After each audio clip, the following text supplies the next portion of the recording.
Good evening and welcome everyone. We are zooming in from many different locations. It's fantastic to see, but I would like to acknowledge this event was originally supposed to be on campus, on ground in the Bing Theater. So I'd like to start with our land acknowledgement. The School of Dramatic Arts acknowledges that USC was built on the sacred land of the Tongva Nation. We honor the Tongva and all Indigenous people, past, present, and future, and their continued survival and contributions to our society. I'm Megan Laughlin, Director of Special Programs for the USC School of Dramatic Arts, and I'm delighted to welcome you to our virtual premiere of The Soldier's Tale.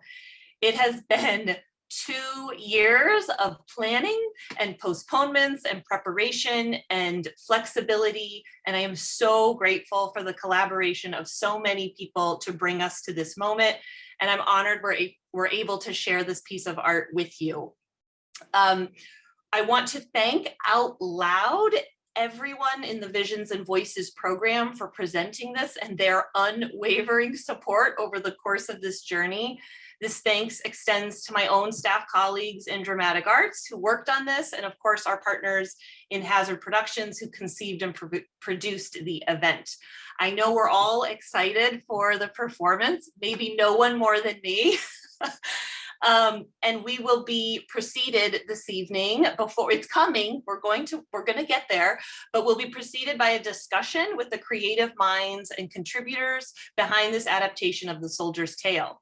And to lead that conversation, and I won't read his whole bio because it is full of impressive accolades and accomplishments, but we will post it in the chat. I am pleased to introduce School of Dramatic Arts Associate Dean and Professor of Playwriting, Oliver Mayer. And our guest panelists, again, they have multiple roles attached to this endeavor as well as in their own professional lives.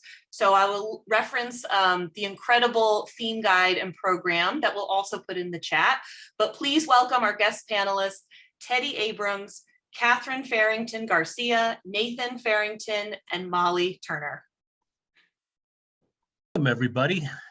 Gosh, Megan, thank you so much. If you didn't already know, Megan is indispensable at School of Dramatic Arts, and we're so grateful to the work you do. And thank you, Visions and Voices. I said it in more colorful language a few minutes ago, but you've been really there for us as in the dramatic arts, really throughout the pandemic. And there have been a lot of hard decisions to make, and your expertise really saved a lot of shows, including this one. And I would say, just for everyone, as maybe we begin to pull ourselves out from under after this really difficult time we've all been through, that the theater, I think, means more than it ever did, at least in our recent memory. And moments like we're having tonight are really important. They're really important to us individually, and I think as a group, as a community, they mean a great deal. And very soon we'll be in the room together. It'll feel a little different than it did before. But along the way, we need nights like this, and we need to be around wonderful people who devoted their lives to their art and to try to communicate and connect with us. So it's my joy to welcome into conversation Catherine and Nate Farrington and Teddy Abrams and Molly Turner, to talk a little bit. And I have to just crow for a moment that Kate was my student in playwriting just a few years ago, maybe a little more than that. But so it's really, really great to revisit, to have a reunion on a celebratory evening like this. And it is the way that the theater works. In the end, there aren't that many of us. And the ones who are serious about it, we meet each other again and again. So welcome, Kate. Nice to see you, Nate, Molly, Teddy. Let's talk. I'm going to just give you the floor in a second, but I do want to just set maybe just the question about The Soldier's Tale. We're talking about 1918, when Igor Stravinsky and Ramos, the librettist, came together to tell this story. And you can talk about its themes, of course, this Faustian themes, But 1918 is a year that is on a lot of people's minds. 1918 and 19, an end of a war, not any war, but maybe the war, the first, Great World War, the beginning of the Russian Revolution, the Polish independence occurring, the Turkish genocide of Armenians occurring, and an influenza taking hundreds of thousands of lives all around. An extraordinary moment that in a lot of ways is matched by our own moment now in Ukraine, with the COVID, with all of the inflationary problems that are all around us. So, a scant 104 years later, here we are again. So it kind of begs the question, but I'd still ask, why The Soldier's Tale now for you? Well, it's interesting that you would pull out those parallels so quickly, because we saw them immediately as well. This is a journey that we started with Visions and Voices 2 years ago, where we were going to present this show live. And due to the pandemic, we had to revisit it and then revisit it again. And now we finally get to share it with everybody. And that's not unlike the journey that the original production took. It was designed as a traveling production that was supposed to go around with a very small ensemble of musicians and an easily transportable production, but it was completely derailed by pandemic and struggle and strife that you're talking about too.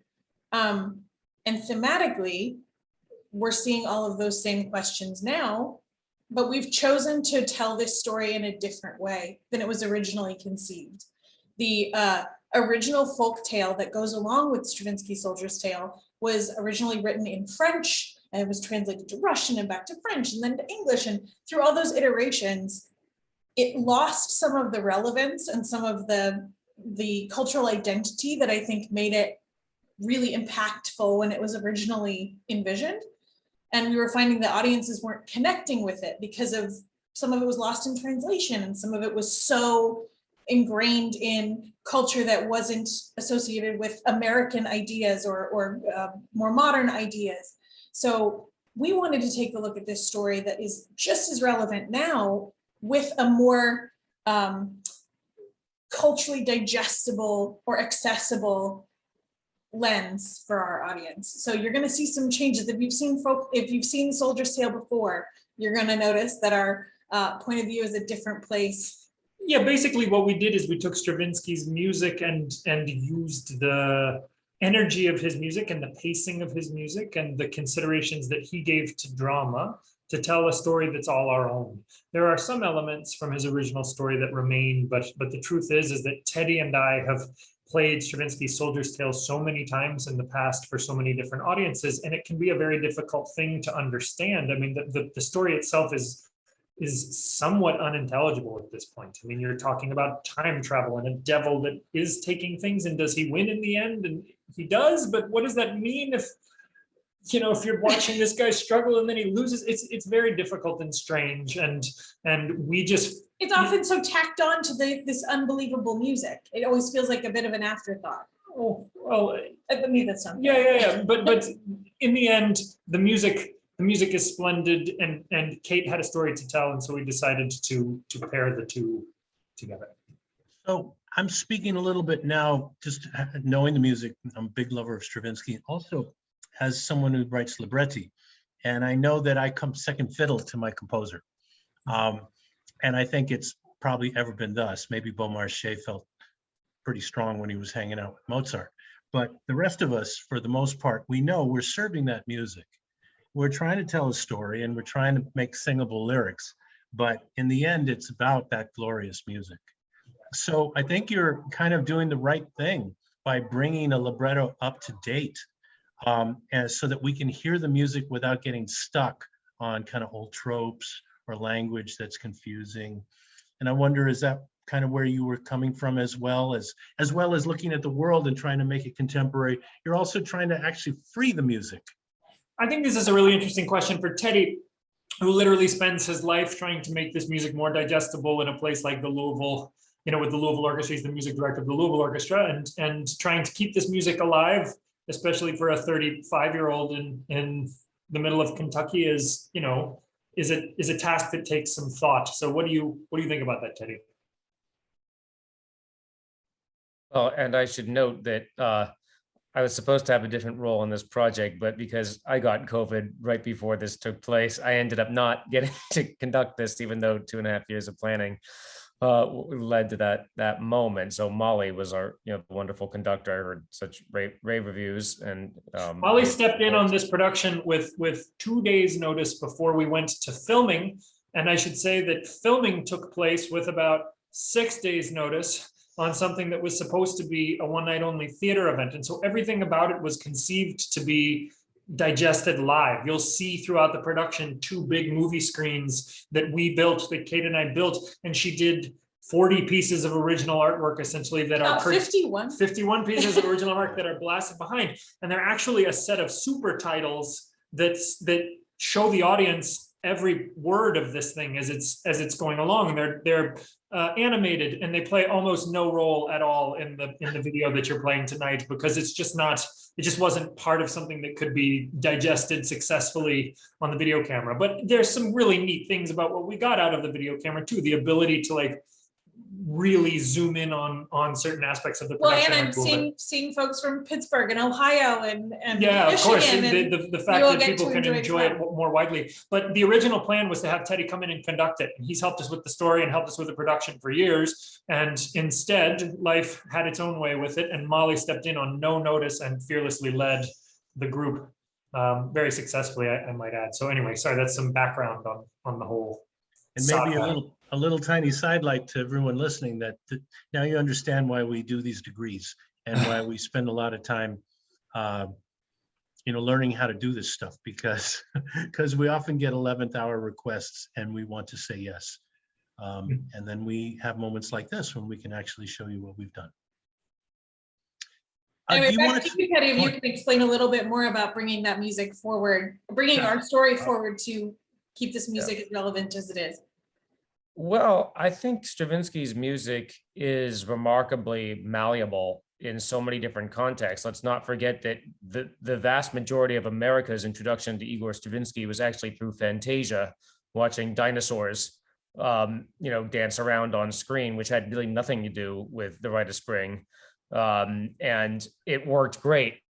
It's the classic Leonard Bernstein question of what is music actually about? And in the end, the music is about our frame of mind and the context in which we present it, or it's about the pure musical experience. And in this particular element of Stravinsky's output, the music, I think, invites all kinds of interpretations. And there is a tremendous history of reinventing this particular story of The Soldier's Tale for the reasons that Nate pointed out, that the story was problematic from the beginning. And actually, as Oliver mentioned too, there really wasn't a hierarchy established between the two artists. And so they attempted a kind of John Cage, Merce Cunningham aleatoric approach. And what you ended up getting was Rameau writing a whole bunch of text and dialogue that ended up kind of getting bunched up in areas and other parts where there's no plot, just musical numbers one after the next. And it doesn't ever feel as comprehensive of an art piece as it could have. And so I think because of that, and I know Stravinsky was never totally satisfied with it, it means there's a particular validity to reimagining it. And as Kate has done so beautifully, it's a very honest, I think, musically driven approach. I think her script is extraordinary, but it's true to the music. It doesn't manipulate the music in a way that somehow makes it lose its power or its cohesiveness. So this is pretty special. It's a big deal to create this very large scale new script in this form. Molly, would you like to add anything?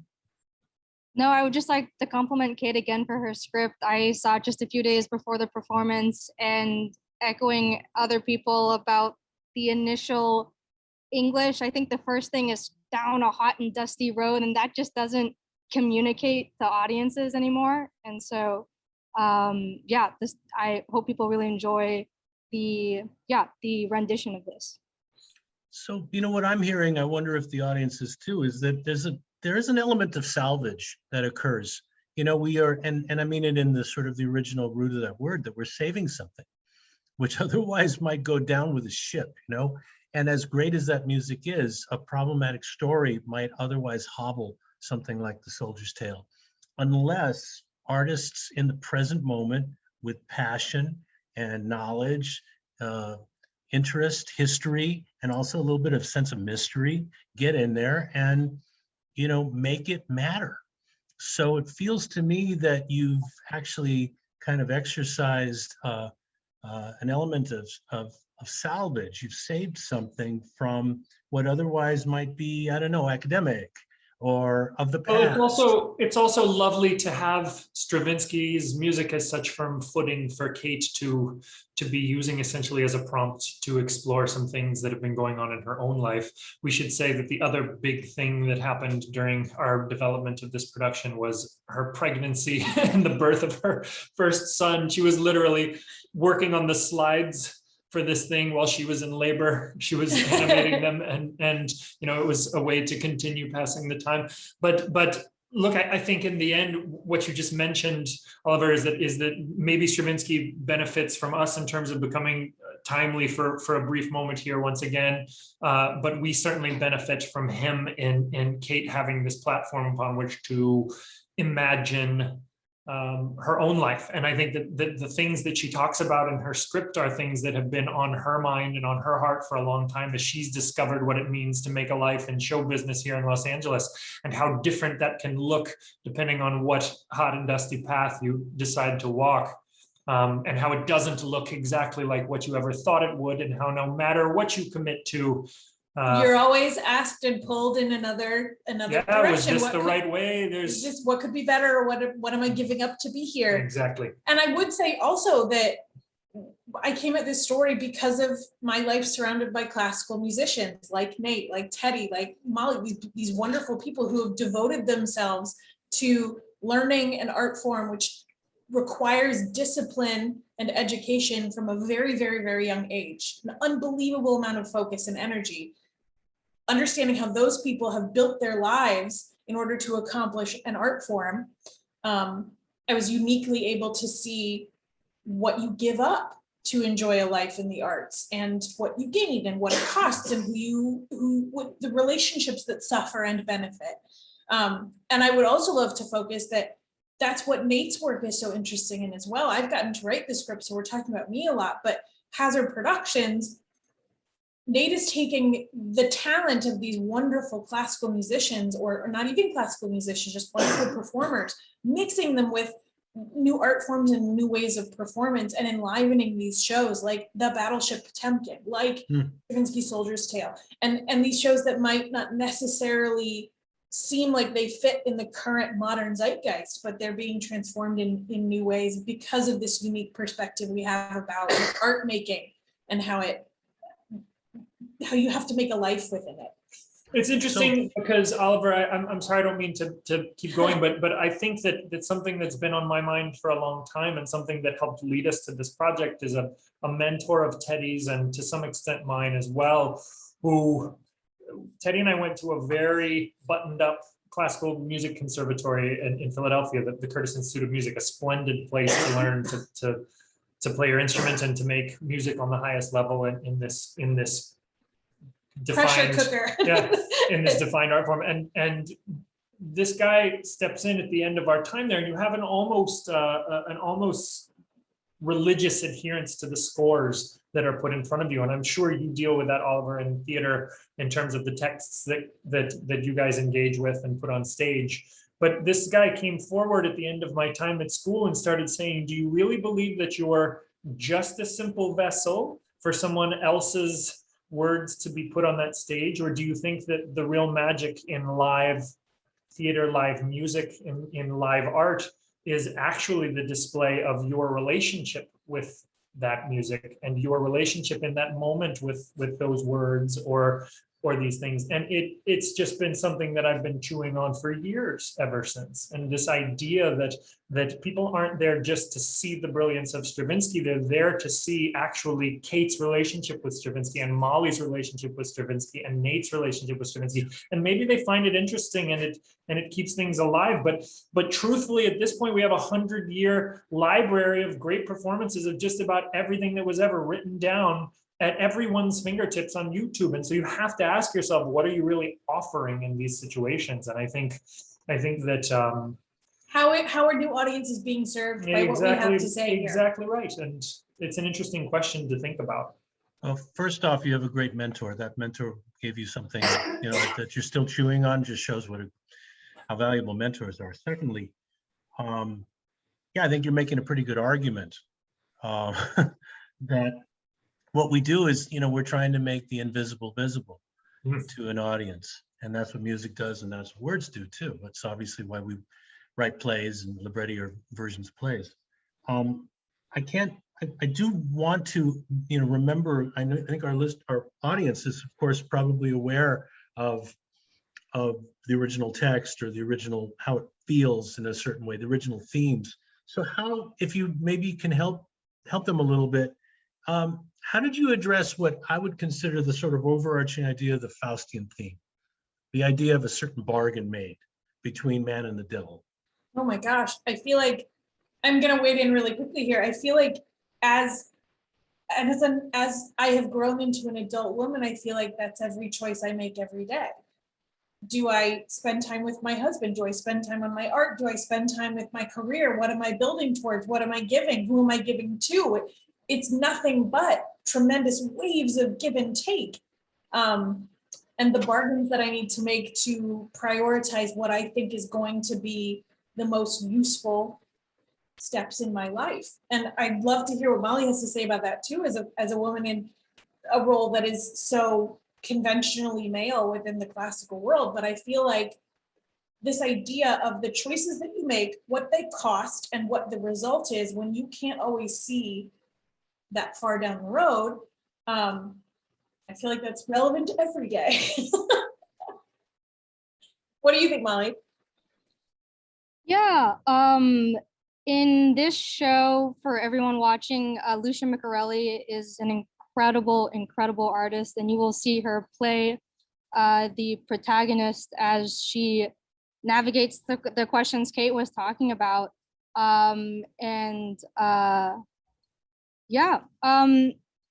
then you mentioned something about, I mean, I'm a young person, so I have to say yes to everything. And then at that point later on, I'll see what the bargain was, where I spend my time. And this show deals with a lot of that in a really contemporary way. It's not a male soldier, walking down, coming home from war. It's a different sort of thing. So yeah. I love that you brought up Lucia. Lucia is an unbelievable world-class violinist who is also a wonderful actress who you've seen on HBO's Treme and several other movies around town. And we were lucky enough to cast her so that she could do some of her own violin playing, which is not something you usually get to see in a production of The Soldier's Tale. That's usually completed by the violinist in the ensemble. So that's another unique part of our production, that Lucia actually gets to bring the voice of the violinist into the drama as well. And we should also say thanks to Adam Milstein, who was playing violin for the rest of the show and was very inviting and making room for Lucia to add to her character by stepping aside during those moments and giving her a wonderful collaborator. A neat spot to play. So I'm tempted to ask everybody, and maybe this will be our last question before we move into the next phase of the evening, but just in a certain way about keeping not just classical music and maybe not just opera, but the entire form alive as we're here in 2022 and beyond, so that it's not something that is, again, academic or effete or in some way or other exclusive, but is something that we can actually enjoy together. And, with spoiler alert, I think you said it already, that your lead is no longer male, but female. And that then the context may actually change, although in some ways it doesn't. In many ways it doesn't, because of course we've evolved over 100 years, thank goodness, at least a little bit, and allowing a sort of a closer parity equity between male and female in voices. There's still room to go. But I'd like to ask each of you, really interested in Teddy and Molly, as well as both of you, what you think about this project and future projects towards keeping opera alive. towards keeping this form current and immediate and worth our time? I'll start us off, and I want to say that two prongs to my answer. One is, part of it is places like USC's Visions and Voices series being daring and allowing us to have a sandbox to figure out and do what we did. And the fact that they were so caring and giving us the space and the time and the resources to do something like this, in spite of all of the things that came up during this specific show, is extraordinary. And I think it allowed us to accomplish something that's unique. I'm actually very proud of what we're about to see. And we didn't know how this was going to work out. At a certain point, our vision was very strong all along, but all of the things that happened and the fact that we had to drop these pieces into place in such a short time because of Omicron and everything that was happening, USC gave us a long leash on this, and we are terribly grateful. And I think there's an accomplishment that took place as a result of that. So part of the answer of keeping these things alive is having presenters who are committed to providing those resources and that long leash, and we are really grateful for that. The other part, I think, is what I mentioned earlier, that it is continually about using those marvelous ideas that have been set forth by great masters of the past to give new people a chance to share their relationships and to share what it does inside them and what it does for them and what they have to add to it. I think that will keep this alive itself. It's a wonderful self-rejuvenating thing. If you can put those earnest things on display, it all remains interesting. I would also offer this up to Teddy next, because the work that he is doing in Louisville is uniquely centered around exactly the point you're making, Oliver. Well, I'd say that projects like this are a great example of collaboration between a very large institution like USC and then a very nimble little sector of the arts world, which I think is going to be a huge part of where things move in the future, especially for the classical music area specifically, that so many of the largest institutions that represent this art form have really struggled with experimentation and failure and the ability to try things and pick themselves up and try again. And the energy that people like Kate and Nate bring to this art form in a moment like this, which is done with the backing of, all of your experience as an institution at USC in this series, is a beautiful kind of partnership. It's like the equivalent of a public-private partnership.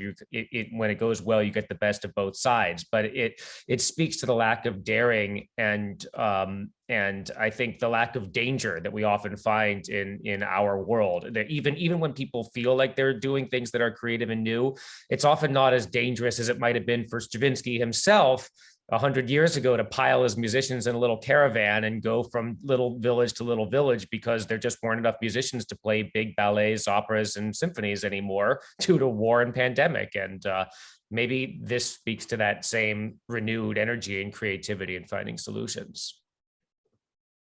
And the only thing I want to say is that I can't say enough amazing things about Stravinsky. If you're not familiar with the show, the band is 7 people, high, low, and the brass, trumpet, trombone, high, low, and winds, clarinet, bassoon, and then, oh my gosh, this light on me keeps turning off. But anyways, and then there's violin and bass, and then of course a percussion.